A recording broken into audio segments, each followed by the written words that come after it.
Hi guys! Welcome back to my channel. And yeah, for today's video ay sasabihin ko na sa inyo ang mga gagawin. I mean, gagawa tayo ng something like tutorial. Kung paano nga ba ako namuni, ano nga ba yung ginawa ko. I know, maybe, ano na siya, parang a little bit late na siya. Kasi, dapat nung pagkamuni ko pa siya ginawa, di ba? Pero ito na nga, gagawin na nga, ito na nga, di ba? Gagawin na nga. So yun. Ano nga ba? Paano nga ba tayo magsisimula?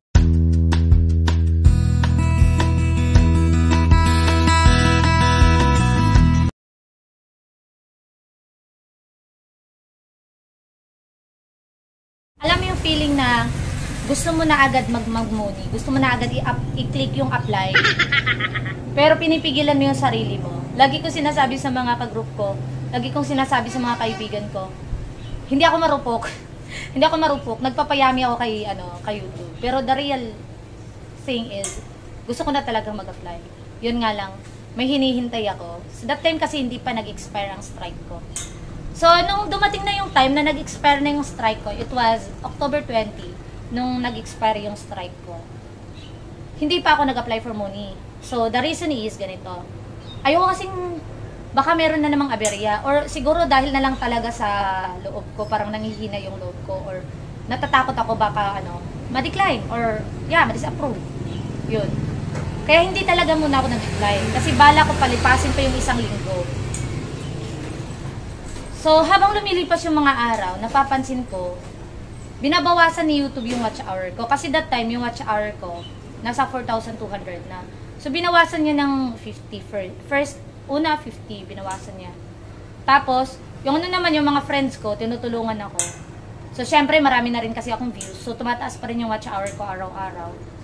Pero napapansin ko, hindi siya masyadong umaangat. Simula nang ma-hit ko yung 4,000 watch hour. Parang, hindi siya masyadong umaangat talaga kasi parang ginagawa ni YouTube, binawasan niya ng binawasan. So, iniisip ko, baka mamaya bumaba pa to sa 4,000, hindi na tuloy ako maging qualified for money. That time, may sakit ako. So, nagtatalo yung isip ko kung talaga pang mag-a-apply ako or what. Kasi, masama din pakiramdam ko. Ayoko nang dagdagan pa yung stress ko. Pero, naisip ko, kung hindi ako mag-apply for money, baka talagang hindi na talaga akong maging qualified at kailangan ko pang mangolekta pa ulit ng watch hour para maging qualified. So, yung ginawa ko, di nag-apply na, bahala na lang. So, ayan ang ginawa ko para kung paano ako nag-apply. So, ipapakita ko muna sa inyo. Okay? Ayan, nandito na ako sa studio ko. At nakuha ko na ngayong 4,000 and yung 1K subscribers. Kaya ayan, ito na, nag-apply na ako.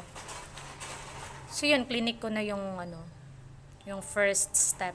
At ito yung yung laman ng first step. So, more on mga terms and conditions pa rin, mga dapat sundin.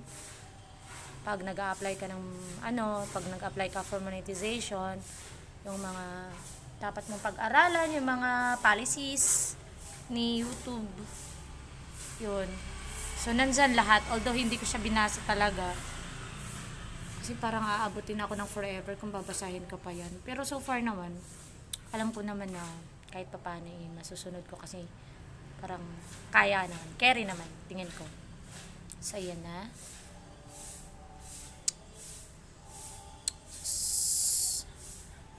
So, parang clinic ko lang yung policies niya.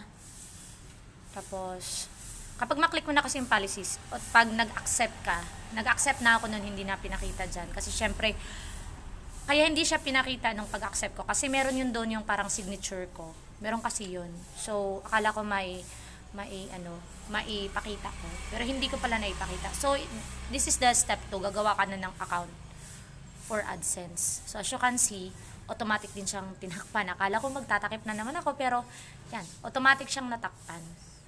Kahit pa paano, secure naman kasi automatic siyang natakpan.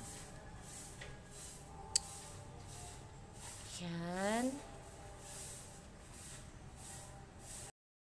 So yan guys, as you can see, medyo sobrang secure ng aking Gmail. na ginamit ko sa YouTube at yung mismo yung YouTube account ko sobrang secure niya kasi ang dami niya pang mga chiche bago ka makapasok. Kaya walang ibang makalagin sa account ko kundi ako lang. Yun. Ituturo ko rin sa iyo kung paano ko yung ginawa. Syempre, kailangan nyo ring malaman yun. Gagawa rin ako ng tutorial kung paano ako gumawa ng security sa YouTube account ko. Yun. Kasi, lalo na sa mga ganito, kailangan din natin na talagang alam kung ano ang gagawin to secure. Okay, nandito na tayo sa step 2.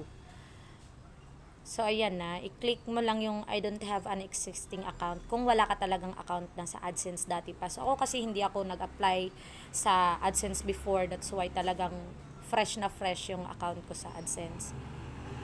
Yan. Kasi hindi talaga ako nag-apply. Maraming nag-apply before, bago pa nila ma-hit yung requirement. Pero ako hindi talaga ako nag-apply. So, ayan. So, syempre, pipiliin natin kung ano yung vlog natin. I mean, kung ano yung channel natin. So, yan na. Napasok na natin si AdSense. Nasa loob na tayo ni AdSense. So, gagawa na tayo ng account. So, ako, chinek ko lang yung, inano ko lang yung dalawang yan. Yung send me, customize. Ano ko yata yan. O, pinili ko yan. Kasi, yun, gusto ko lang din syempre mag-send sila sa akin ng update. Tapos yan, pipiliin mo dapat kung nasan ka. Kung taga Pilipinas ka, dapat lagay mo din sa Pilipinas. So here, parang kung nasan ka yata, dapat nandun yung country mo. Ganon. So kung nasa ibang bansa ka, dapat nasa ibang bansa ka din para ma-receive mo rin yung pag-send kasi ng PIN. So yan. So, marami ka pang pagdadaan ng mga terms and conditions. Kailangan mo yung basahin. Pero honestly, hindi ko siya binasa. Pinasadahan ko lang siya ng very, very light. Pero so far naman, naging okay naman. Yan, masama talaga kasi pakiramdam ko nung time na yun, kaya wala ako sa mood na magbasa ng mga kung ano-anong mga kadramahan sa buhay. Iyan. So, kunwari, nabasa ko, charot. Tapos yan, nag-create account na ako. And then, nag-loading siya. Papasok na kay AdSense. Ayan, nakagawa na tayo ng account. Next niyan, isi-set up na natin yung mismong profile natin. Yung mismong account natin. Pinaka-importante yung address. Kasi, doon isi-send ni AdSense yung PIN mo kapag abot mo na yung yung estimated, yung revenue na kailangan para makuha mo yung PIN. So, ayan, ilalagay na natin yung address. So, I think naman hindi ko kailangan takpan yung address ko. Dahil parang ang dami naman ang nakaalam sa address ko. Mismong si Shopee, mga sellers sa Shopee. Alam na nila yung address ko kasi yan din yung nakalagay.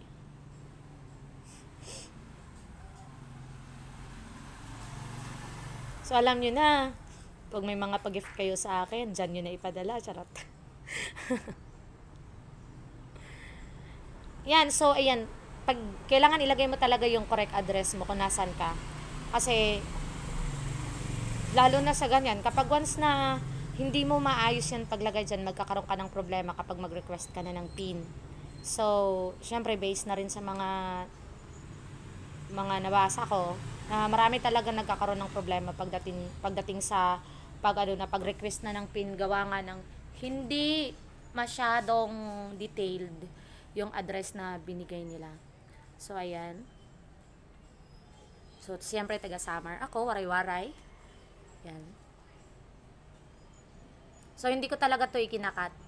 Kasi gusto kong maklaro sa inyo. Step by step. Kung ano yung ginawa ko. Nung araw na yon. So, it was October 21. October 21 ko siya ginawa. 5 p.m. Yan.